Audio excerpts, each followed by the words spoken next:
வணக்கங்கள் நண்பர்களே. இந்த இடம் எந்த இடம்னு பார்த்தீங்கன்னா, மதுரை ஒட்டிய திருக்கீழ்கல்லுப்பட்டி அருகே உள்ள தேவன்குறிச்சிக்கு பக்கத்தில் நம்ம போயிருந்தோமே பிரதான கோயில் சமணப்படுகைக்கு உள்ள கோயிலுக்கு ஆப்போசிட்டில் தான் இந்த இடம் இருக்குது. இந்த மலை திராவிட கட்சிகளின் கைங்கரியத்தில் இன்றைக்கி இந்த ரோட்டில் வந்து மலை வந்து எவ்வளோ தூரம் ஆழமாக தோண்டப்பட்டிருக்கு பாருங்கள். ஒரு நீர் வரக்கூடிய அளவுக்கு கிட்டத்தட்ட 100-150 அடிக்கு மேலே, 200 அடிக்கு மேலே தோண்டப்பட்டு இந்த சாலை ஓரத்தில் இருக்கிற ஒரு பெரிய கிணறாவே உருவாகிருக்கு. எங்கேயாவது மலை கிணறா உருவாக பார்த்துருக்கீங்களா? இங்கே வந்தால் நீங்கள் பார்க்கலாங்க. இது என்னடா கிணறான்னு பார்த்தீங்கன்னா, கிணறு கிடையாதுங்க. ஒரு மலையவே உடஞ்சி கிணறா வச்சுருக்காங்க இந்த திராவிட கட்சிகள். இது முன்னாடி அதிமுக பீரியடில் எந்த அமைச்சர் இந்த பகுதியில் உள்ள எனக்கு தெரியல, சரிவர தெரியல. ஆனால் தற்போது அமைச்சர் வந்து தளபதியோட கைங்கரியத்தில் திமுக கலைஞர் தளபதியோட கைங்கரியத்தில் இந்த மாதிரி இருக்குதுன்னு சொல்கிறாங்க. ஆனால் இது வழக்கு போட்டிருக்காங்க சமூக ஆர்வலர்கள். அதனால் தற்காலிகமாக நிறுத்தி வச்சுருக்காங்க. இப்படி நம்முடைய கனிமங்களை சொத்துக்களை அநியாயமாக அடித்து எங்கே கொண்டு போய் சேர்க்குறாங்க? மக்களுக்கும் விழிப்புணர்ச்சி இல்லை. இந்த தமிழ்நாட்டில் மட்டும்தாங்க இந்த குடும்பம் நடக்குது.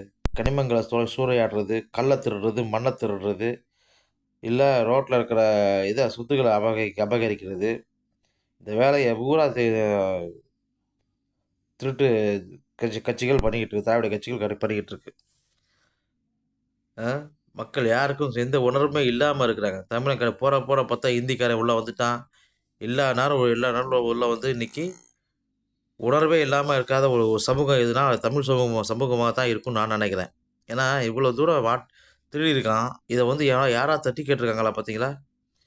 பாருங்கள், ஒரு மலையே காணாங்க. ஒரு மலை அநியாயமாக பாருங்கள். ஒரு மலையில் பாருங்கள் வெடி வச்சு எவ்வளோ எடுத்துருக்காங்க பாருங்கள். மலை வந்து கிணறு மாதிரி இருக்குங்க. ஏதோ விவசாய கிணறு மாதிரி இருக்குங்க. இப்படி அங்கே ஒரு நீர்பிடிப்பு இருக்கும், ஒரு குவாரி. பக்கத்தில் ஒரு ரோடு போகுது பாருங்கள், கிராம பாதை போகுது. ஆக இவங்களுக்கு இந்த தைரியத்தை கொடுத்தது யார்? கொடுக்க வைக்கிறது யார்? மக்களாகிய நாம தைரியமாக தட்டி கேட்டோம்னா இவனுங்க திருடுவாங்களா? அது யாராக இருக்கட்டும், அதிமுகவாக இருக்கட்டும், திமுகவாக இருக்கட்டும், எந்த கட்சியாக இருந்தாலும் மக்கள் தட்டி கேட்டால் அவங்க திருடுவாங்களா? திருட மாட்டாங்கல்ல. அதுக்கு தட்டி கேட்காதனால தானே இவங்கெல்லாம் இந்த ஆட்டம் போடுறாங்க.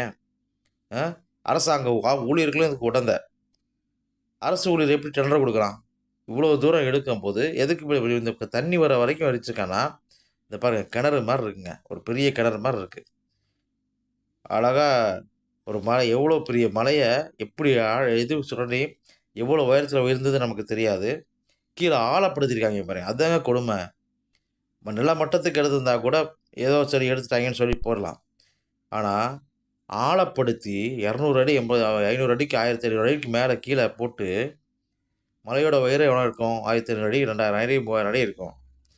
அதுக்கு கீழே இந்த இந்த ஒரு 5000, 500 அடி, 600 அடி கீழே தோண்டியிருக்கான்னா, தண்ணி வர வரைக்கும் தோண்டியிருக்கான்னா, இவங்களுக்கு எவ்வளோ தைரியம் இருக்கணும்? தமிழக அந்த இத்தனைக்கும் அந்த ஜாதி ஆண்ட ஜாதி இந்த ஜாதின்றாங்க. இப்போ ஒருத்தரவங்க தட்டி கேட்கலன்னா எப்படி? எதுக்கு இருக்காங்க இவங்களுக்கு? அரசியல் பண்ணுறதுக்கு காசு, பிச்சை காசு, மக்களை அடித்து ஏமாற்றக்கூடிய காசு வைக்கிறதுக்கு எதுக்கு? ஆக உணர்வே இல்லாமல் இருக்கக்கூடிய ஒரு சமூகம் எதுனா தமிழ் சமூகம் மட்டும்தான். தான் பக்கத்தில் எது நடந்தாலும் தெரியாது, அடுத்து தான் கண்ணு முன்னாடி எது நடந்தாலும் தெரியாது, கண்டுக்கிற மாட்டானுங்க. தனக்கே எது நடந்தாலும் போட்டு அங்கே இது சொல்ல தெரியாது, வெளியே சொல்ல தெரியாது. இப்படி ஒரு கேவலமான பிறவி வந்து இருந்து என்ன பிரயோஜனம்? நாட்டில் இதெல்லாம் வந்து ஒரு பெரிய விஷயம் உண்டாகணுங்க. தனக்கே ஒரு தன்னுடைய உடமையை தொடுறதுக்கு எவ்வளோ அனுமதிக்கணுன்றதே அவங்களுக்கு சுய உணர்வு இருந்தாலே ஏற்பட்டால் ஒழிய இந்த தடுப்புகளை, குற்றங்களை தடுக்க முடியாதுங்க. அதனால் தயவுசெய்து மக்கள் எல்லாம் விழிப்புணர்ச்சியோடு இருங்க. இனிமேலாவது கொஞ்சம் உஷாராக இருந்துக்கோங்க.